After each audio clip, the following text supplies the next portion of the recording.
A quick trigger warning before we get into this episode. The conversation that you're about to hear deals with high-risk teen behavior, including non-suicidal self-injury, such as cutting, and suicidal thinking. We share this with you in case you want to pause, put some headphones in, or listen later. Thank you for being here, and we hope you enjoy the conversation.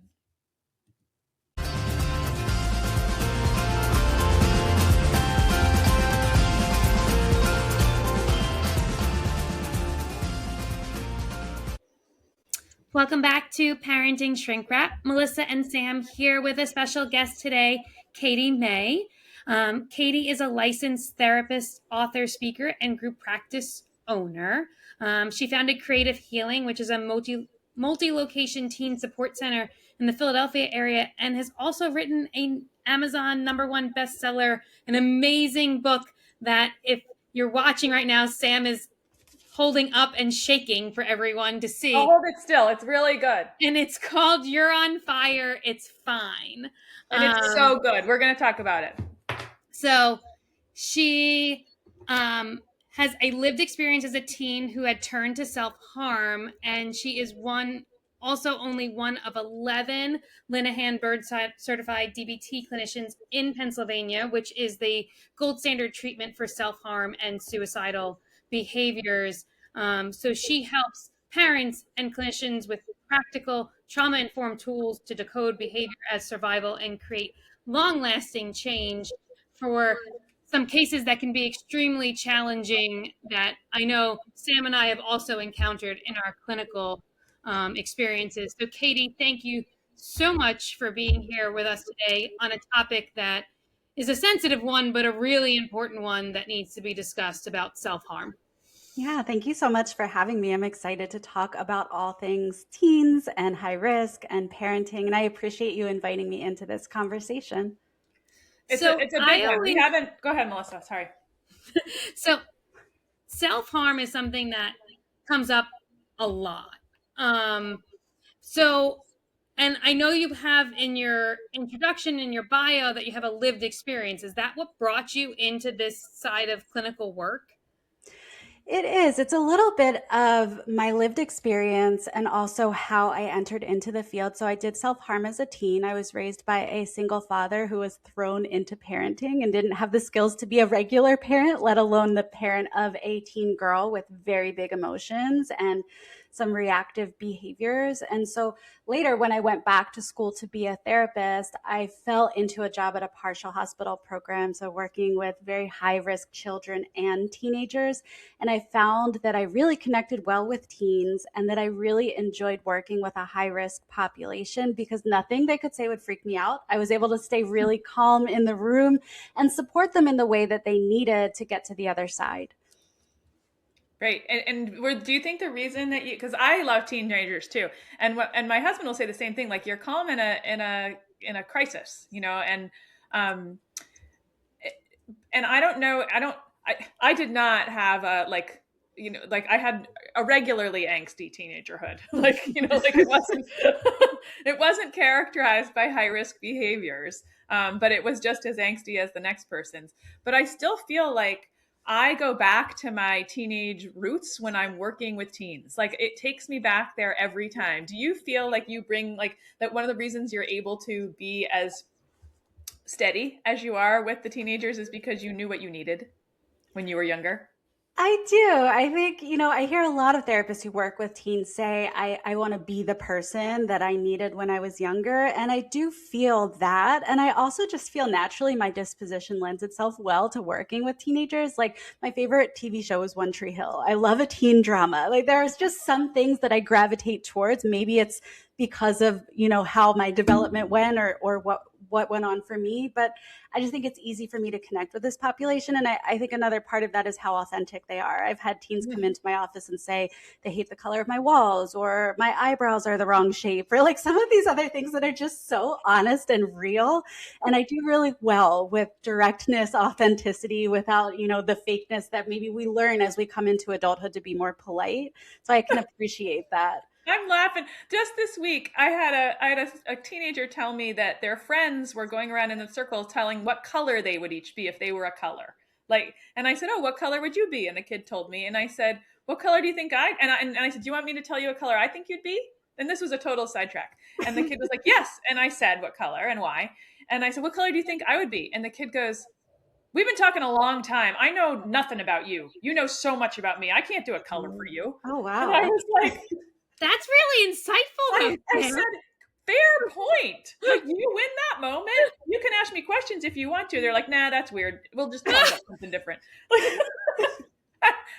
Like, it was like a perfect teenage moment. And I Yeah. loved it. All right. So teenagers are your bag, and particularly high risk teenagers. So let's talk a little bit about what does that mean? Like, what is high risk behavior? What qualifies as that? Yeah, so when I think about a teenager who's high risk, I always start on the inside. I think about a teen who has these big and overwhelming emotions to the point where it feels like they're on fire with those emotions. They're big, they're overwhelming, they're all consuming, it's burning them up inside. And so when you think about any individual, but in this case, a teenager who has those kinds of feelings, it makes sense that their brain comes up with some solution to make that fire go out quickly, to dull the flames a little bit. And so these are the high risk behaviors. They're things like self harm, like cutting, or suicidal behaviors or threats, or drug and alcohol use, or binging, or lashing out and creating conflict, or running away. So some of these really big behaviors that come from an intense emotion that they're experiencing on the inside. And I would say the idea of high risk is that it puts them at risk for some pretty big, scary, or dangerous consequences in their lives as well. Yeah. I always frame, you know, those kinds of behaviors when I'm explaining to parents, because a lot of times it's like, well, why is my kid doing this? And I usually explain clinically, I'll say, like, it's a maladaptive coping skill. Like, you came up with a way to react. It's not a great coping skill, but it is some way to cope with what is going on the inside, and we need to figure out more positive strategies than cutting or running away or whatever the self destructive behavior that's going on is going on, to replace that. So that is a way I have framed that clinically for patients and families. I have a similar thought, but I adapt it slightly to move away from the word maladaptive because I think it is an adaptation. It might not be a helpful one, but I think that it is most times a person's way of trying to survive. And so they've adapted to fit whatever they need to do in that environment to survive. But the same idea, it's not healthy or helpful. It unfortunately works in the moment to make the emotion go away quickly. And so when we can help parents understand that this is how they've coped, this is how they've survived, it is something that is helping them or a solution for them. And so we need to understand what the actual problem is underneath of that. Most parents understand that. Yeah. Yeah. So we've got a kid with big emotions in an environment that's bringing out big emotions. What are some of the are there some common patterns for kids in circumstances or families that exacerbate? You get a kid with big emotions who feels like they're on fire, hence the name of the book, You're on Fire, It's Fine. And but like, are there things that happen around kids who are wired this way that cause the fire or throw gasoline on the fire? Yes. So we have an individual who is, I call it a fire feeler in my book, someone who feels these big, intense emotions. And typically they're a kid who is very sensitive. It doesn't take much to trigger them, Yeah. pretty reactive. Their reactions are big or dangerous, and it takes them a very long time to get back to a place of calm. Oftentimes they're triggered, they react, and before they get back to a neutral baseline, they're triggered again. So that's important because their nervous system is never in a state of regulation. It's just constantly being triggered. But on the other side of that, we have the environment. So if you think about it like nature versus nurture. So I'm looking at it as biology versus environment, or with environment. And so the environment, the people in that teenager's life, the caregivers, grandparents, coaches, siblings, they're giving messages to this teenager. So they might be saying things like, it's not a big deal. You're being too sensitive.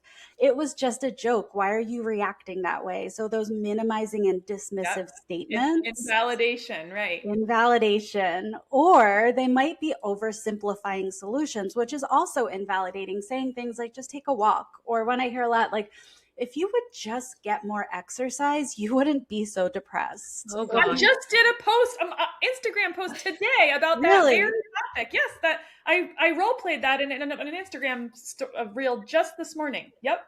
So that's a big one that I love that you have that up there, because it is, I hear it a lot. It's important because when we give these kinds of statements, these oversimplifying statements to a teenager who has really big emotions and has trouble coming back to a place of calm, essentially what they're internalizing, the message that they're walking away with is, it's easy to make this go away, but I can't do it. So therefore it must be something wrong with me. Yes. So That has played out in my office so many times. Mm-hmm. yeah, and well, So here's the many thing, times. that's the thing that, as kids, in order to, like, we need to, kids' default explanation is, I probably caused this. I'm the Mm-hmm. problem. I'm Right. the problem. Hi, hello, I'm the problem, it's me, right? Like, it's it's the, because if they were to think, no, my adults don't have their acts together, Mm-hmm. then they have to distance themselves from their adults, and they need their adults to keep things steady, stable, and a roof over their head. Just Yeah. their default explanation is, I probably caused this. There's something wrong with me. I'm defective. This is my fault. I caused this. Those are reasons exactly why we include caregivers in our high risk teen therapy, because we don't want to center the teen as the problem. We want the teen to recognize that they're part of a system that's also going to learn skills with them, Yep. model those skills, be the safe space for them. I have seen families turn things around too, like where they've learned things like how to communicate better, how to not minimize, right? How to get Mhm. curious before they go right to solving, and how to handle nuance, or how to stop Yes. dusting things under the rug and talk about the hard stuff, right? Like, these are Yes. things that I've watched families learn, and magically kids rebound.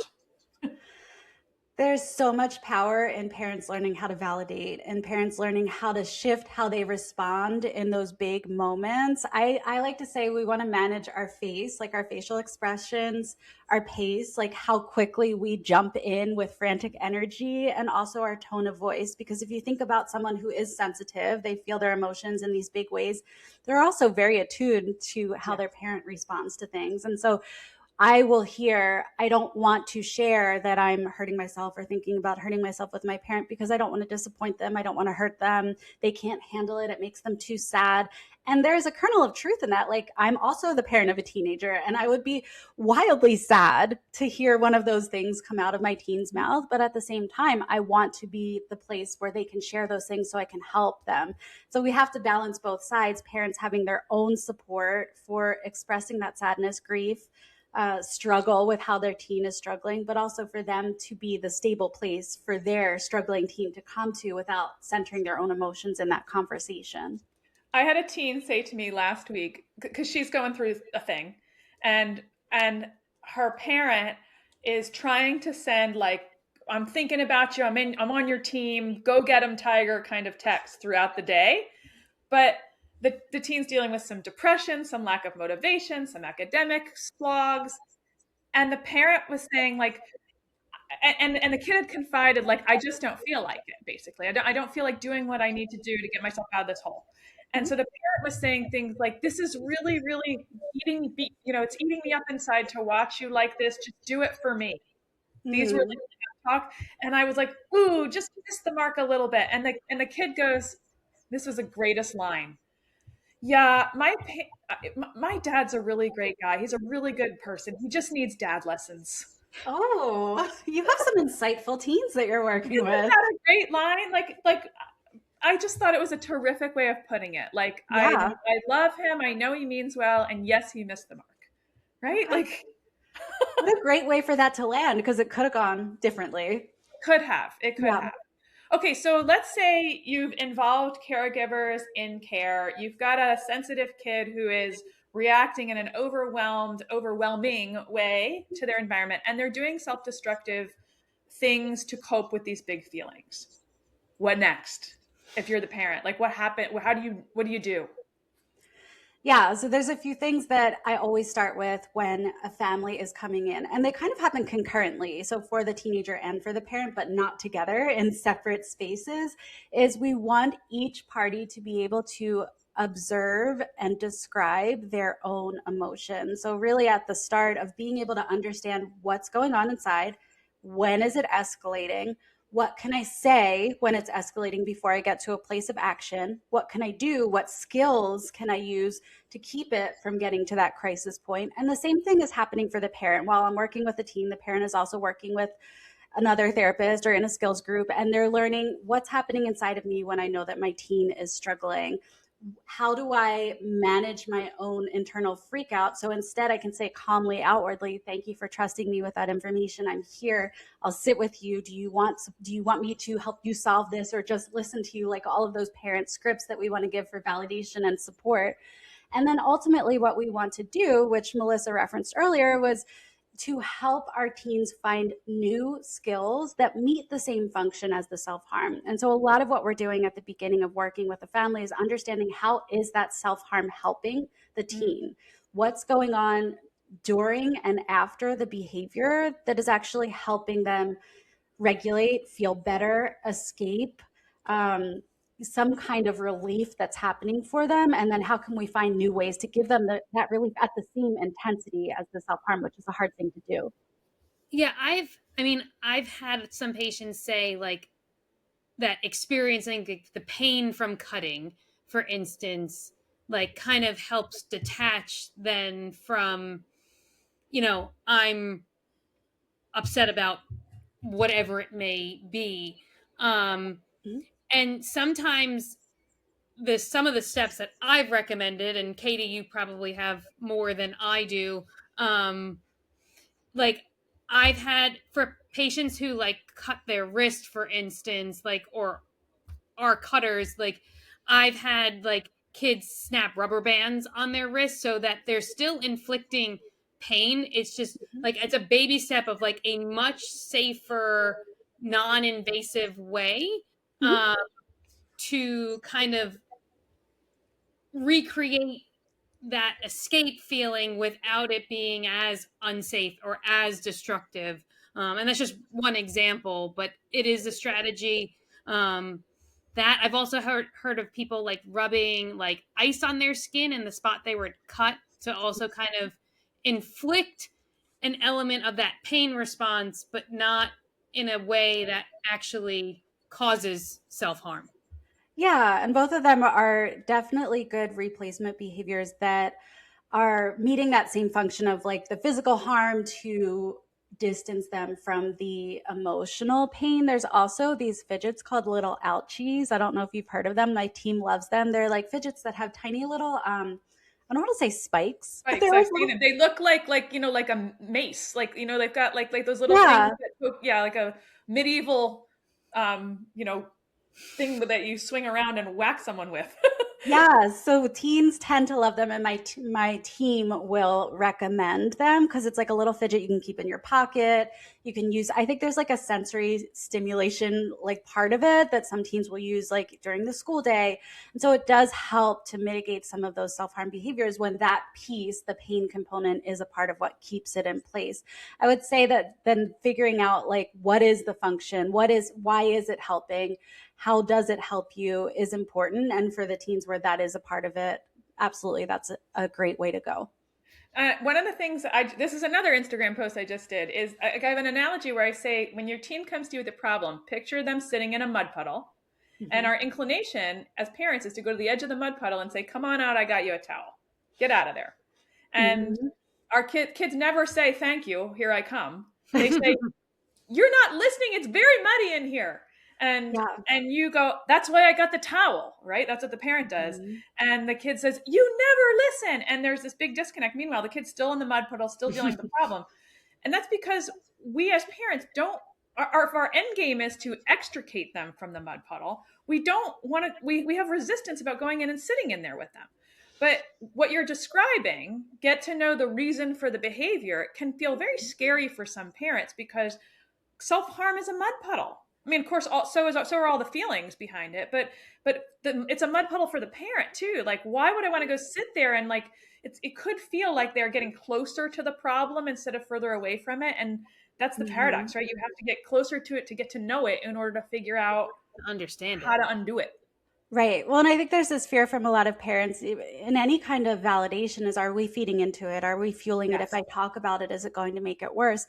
There's a trick that I use. It's not a trick. There's a skill or an intervention that I use that is helpful, I think, for parents to use as well. And it's this idea, it's symptom deprivation. Like, help me understand what would happen if you didn't act on this urge to self-harm. So I do this a lot with clients, but I've also used this, again, parent of a teen, and conversationally with my teen to understand some behaviors and what's going on. So if you think about it in that context, help me understand what would happen if you didn't self-harm, what would get worse for you. And I always say, like, not like Nike, not like just don't do it, but like Yeah. what would actually happen. And this is helping them understand, well, my thoughts would get really swirly, and they might get to a point where I have a panic attack, or they might get worse and I might start thinking about suicide. So these are responses that are helping us understand, okay, well, then the self harm is blocking you from things getting worse. So it's actually stopping the escalation, which again goes back to this idea that it is in some ways resourceful. It is in some ways helping them cope. But now we understand, if that's the case, if it's blocking you from things getting worse, what else can we do to help you block things from getting worse? Maybe it's jumping jacks in the middle of the living room, or splashing really cold water on your face, or some other activity that's going to stop things and shake them up really quickly. But I think that's something parents can do that is validating for teens. Is the help me understand Yeah. conversation is different than stop this behavior because I'm freaking out conversation. Exactly. And stop, help me Yep. understand is sit in the mud puddle and be like, describe this mud for me. Help me get to know it like you know it. Yeah. But Yeah. just don't do it is not going to land well with a teen. No, not at all. But when teens feel like their adults understand, they're Mhm. much more likely to collaborate with them on solutions. Absolutely. And that's, I mean, acceptance and validation has to come before problem solving, because you have to feel heard before you're willing to change. Or else, what I've seen a lot happen is we keep upping the ante because the person is not hearing us. So you, teens If need then, to if then, feel if then, understood. yeah. Right, right, right.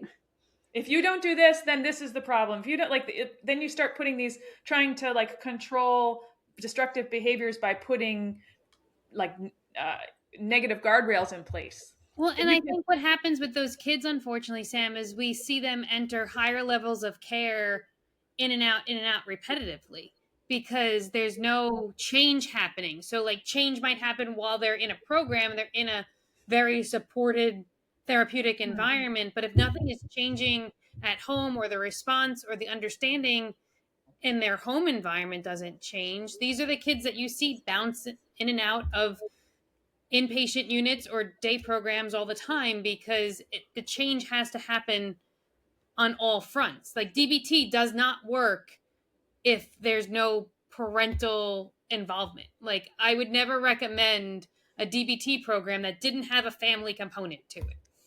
So here's what I see happen all the time, and I agree with you 100%, that we have these teens who are feeling really big emotions, which leads to these scary behaviors. And then the adults in that teenager's life start to get very scared. Understandably, I don't want my teen to not be around anymore, and so I need to take some kind of action. And or they're with a therapist who doesn't understand how to treat risk, so a therapist is also freaking out. And so everyone makes this decision. Teen should go to a hospital program so that they can learn how to stop engaging in these behaviors. Teen goes to the program, all of the adults feel a little safer. I've learned the teen does not always feel safer, and that's another whole level of things to process and work on once they get out.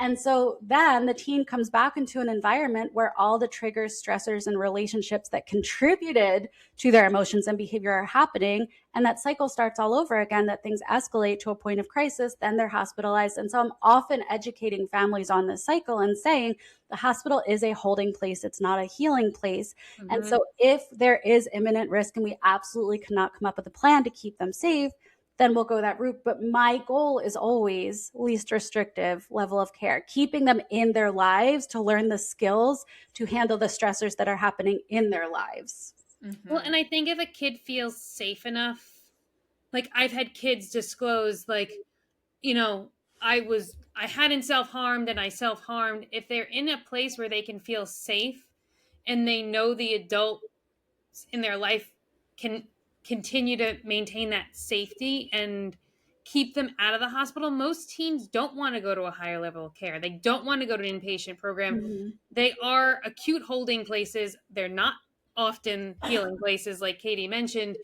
And a lot of times, like, people fear, I have found that some kids will fear that if they disclose because they Mm-hmm. not feeling safe, they're just worried, like, oh, I'm just going to get hospitalized. Yep. Yes. um and I've had kids who are surprised sometimes when I'm like, okay, thank you for letting me know, and they don't know what to do with that sometimes. Yeah, it's unfortunate that that is something that I see happen more often than not is the teenagers that may come from other places and fear that that is the response of professionals is hospitalization. So I'm glad to hear that other places are doing it differently as well. I think our teens deserve that. Katie, we've mentioned the term DBT and you mentioned skills group, and I wanted to return to both of those terms. Can you elaborate on what DBT is and what a parent skills group means? Yes. So DBT stands for dialectical behavior therapy. It is a structured program that was specifically designed for folks who are self harming or suicidal. But since its design has been widened to address a wide variety of behaviors, essentially what it is individual therapy plus a skills group. We have one for teens and one for parents. Some people do them, teens and parents together. But we're learning skills, we're teaching, they're learning skills for understanding what their emotions are, how they feel them in their body, how they describe them to other people, lots of different skills for tolerating distress, so distracting, self soothing in their body, improving their lives, managing their emotions and the balance of those emotions, so regulating the ups and downs and finding a way to make meaning in life and build confidence even when you have these ups and downs in your mood. And then finally, learning how to advocate for yourself, set boundaries, have healthy and positive relationships with yourself and others. So it's 24 weeks of skills. At least at our center, it's generally around 24 weeks of skills where you're learning, you're going through mindfulness, distress tolerance, emotion regulation, interpersonal effectiveness, and then working with a therapist alongside that to apply them to your everyday lives. There are also some other components like phone coaching, which is you can reach out to your therapist when you're in your everyday life and you're having trouble applying your skills. And we use something called a diary card, which is like a daily log of your emotions and skills. So we can start to find patterns in your behavior and then rewrite the story of those patterns. One of the things that I like about DBT and that sometimes teens don't like is is how skills based and structured it is, because I mean, you work with teens and so do you, Melissa. I find when teens come into my office, sometimes they just want to download about the event of the day. They want to like process this thing that just happened with their friend, or they want and they would be happy to just mess around with it a little bit, right? And as the therapist, you have to go like, okay, we've finger painted enough, now we have to put this in order, right? Like we have to give this some like a beginning, middle, and end, and so you can rewrite it the next time this same thing comes out. Teens often don't like that shift. They don't like when you go from finger painting to like putting things in a grid.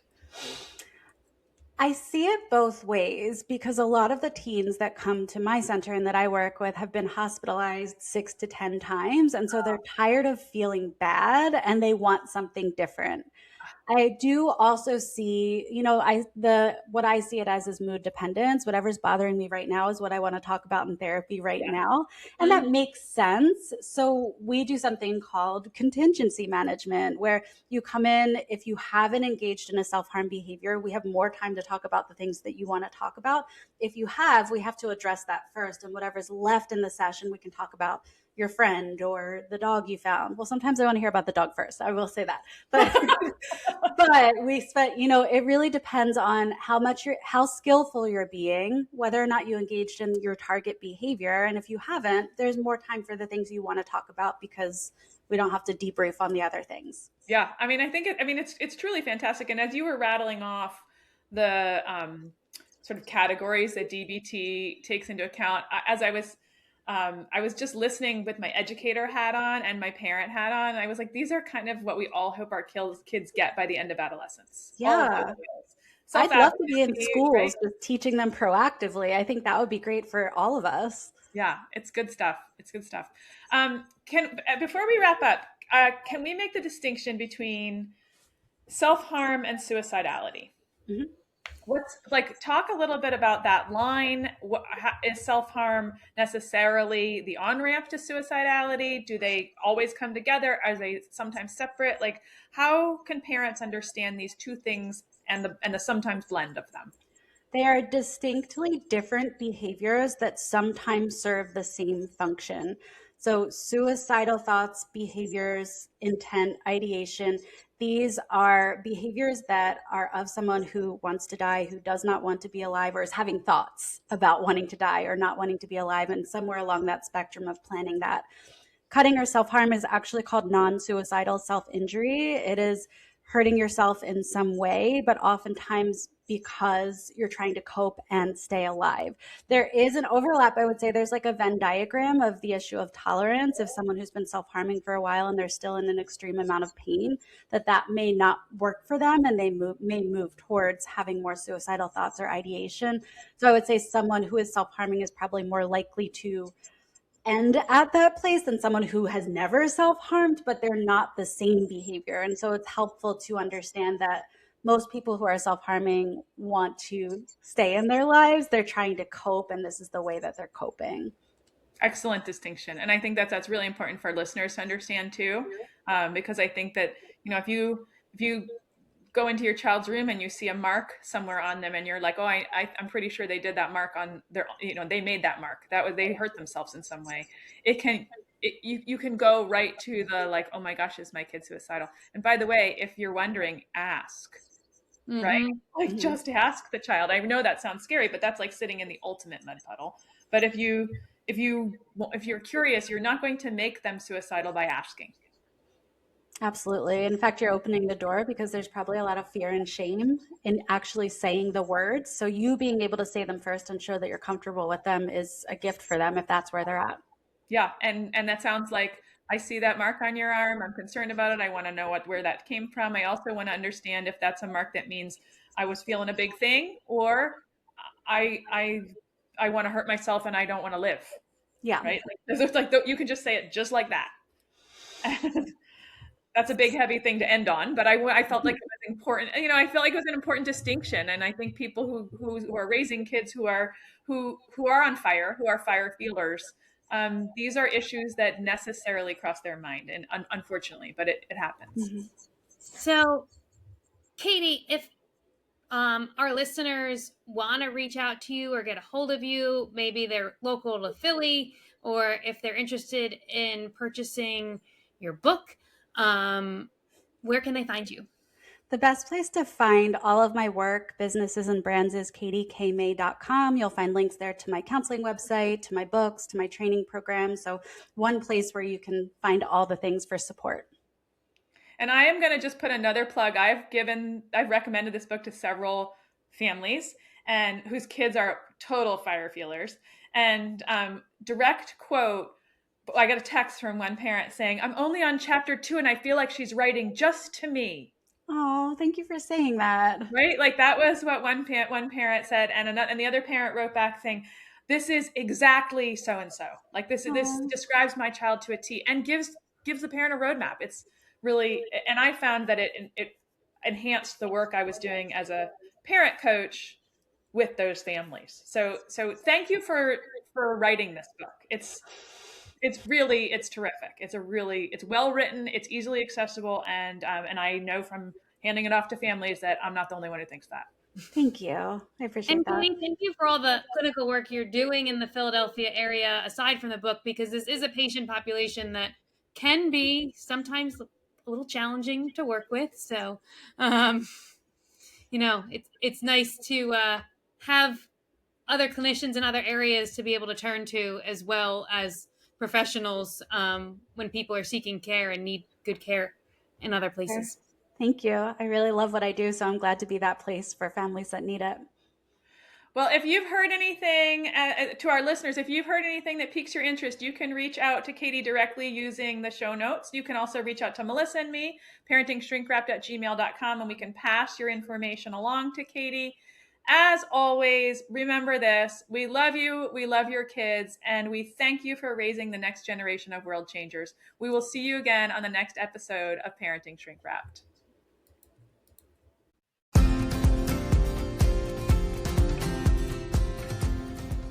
Thanks for joining us on this wild ride called parenthood here at Parenting Shrink Wrapped. We hope today's episode gave you some useful tools and maybe even a few laughs to help you navigate the twists and turns of raising teens and kids.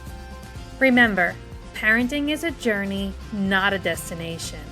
And no matter where you are on the road, we're here to help you stay on course. Whether it's monumental meltdowns, teenage turmoil, or just the everyday chaos, you don't have to travel this path alone. So until next time, keep your seatbelt fastened, your sense of humor intact, and your eyes on the road. We'll be back soon with more compassionate conversations and practical strategies to support you and your family. Don't forget to subscribe to Parenting Shrink Wrapped wherever you get your podcasts so you never miss an episode. And if you've enjoyed today's show, we'd love it if you'd leave us a review and share it with a friend. If you have suggestions for topics you'd like to see us cover in the future, feel free to send us an email at parentingshrinkwrapped@gmail.com. Until we meet again, take care and enjoy the ride.